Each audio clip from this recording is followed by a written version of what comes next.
Hello किसान भाइयों, आज हम बात करेंगे चने की खेती के बारे में तथा आप देख रहे हैं हमारा यूट्यूब चैनल टेक यूट्यूबर है, जिसमें आपको चने की खेती के बारे में आज संपूर्ण जानकारी दी जाएगी।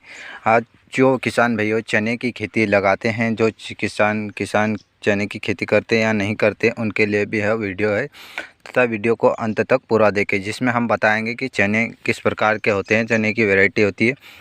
सबसे पहले हम चने की वैरायटी की बात कर लेते हैं।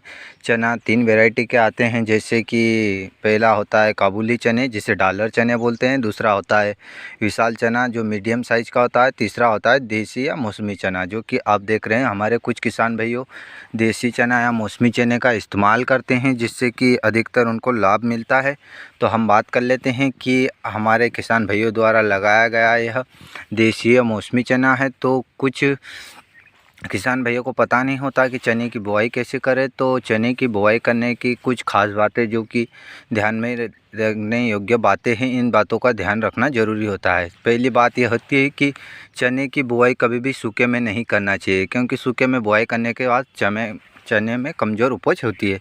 चने में पहले खेत में जुताई का हलवाई करवा के उसके बाद पानी देकर 8 से 10 दिनों बाद जब ज़मीन सूख जाती है तब बुआई करना चाहिए, क्योंकि इसके बाद बुआई करने से हमारी फसल 8 से 10 दिनों की बाद बुआई करते हैं। तो बुआई करते समय दूसरी ध्यान देने योग्य बात यह है कि बुआई करते समय हमें गौचो कर लेना ज़रूरी है, मतलब उसमें कुछ फंगिसाइड डालना, जैसे कि फंगिसाइड डालने से हमारी फसलों में फंगस लगने की समस्या, अगर बीजों उपचार कर लेते हैं तो फंगस की समस्या 90 से 95% कम हो जाती है। यह बात हमें ध्यान रखना है। जब हमारी फसल चने उगाने के बाद उगते हैं तो 8 से 10 दिनों बाद हमारी फसल 11 से 12 इंची की होने वाली हो जाती है। तो 11 से 12 इंची होने के बाद हमें फसलों में विशेषकर ध्यान रखना। कुछ किसान भाई क्या करते हैं, इसकी जानकारी आपको दी जाती है।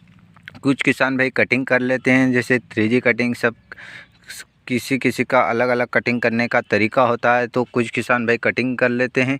तो हमारी जब 11 से 12 इंची की फसल हो जाती है, उस समय हमें पानी लगाना चाहिए। पहला पानी लगाते समय हम उसमें कुछ खाद दे सकते हैं, जैसे कि यूरिया खाद किसान भाई देते हैं अपने द्वारा।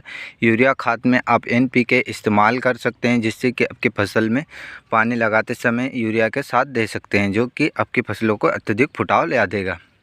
और दूसरा पानी की बात कर लेते हैं। दूसरा पानी की आप इस प्रकार के फूल आ जाए, जबकि दूसरा पानी देने के बाद ज़रूरी तीसरी ध्यान देने योग्य बात यह होती है कि फसल में जब 70 से 80% तक फूल आ गए हैं तब तक पानी नहीं लगाना है, तथा पानी तब लगाना है जब हमारे फूल अच्छी तरह 80 से 90% तक या 70% तक फूल जो आए थे उससे दाने गेटे बनकर तैयार हो जाए। जब गेटों में 80 से 90% दाना बनना शुरू हो जाए, उस समय हमारा दूसरा काम होता है पानी लगाने का। और उस समय ज़रूरी आवश्यक चौथी बात बता देते हैं, वो ज़रूरी होती है कि हमारे फसलों में कीटों की संख्या एवं इल्लियों की संख्या बढ़ जाती है। तो उस समय हमें इसके लिए इसमें 05234 या 0050 इस्तेमाल करना चाहिए, जो कि दानों की संख्या आपको बताते हैं।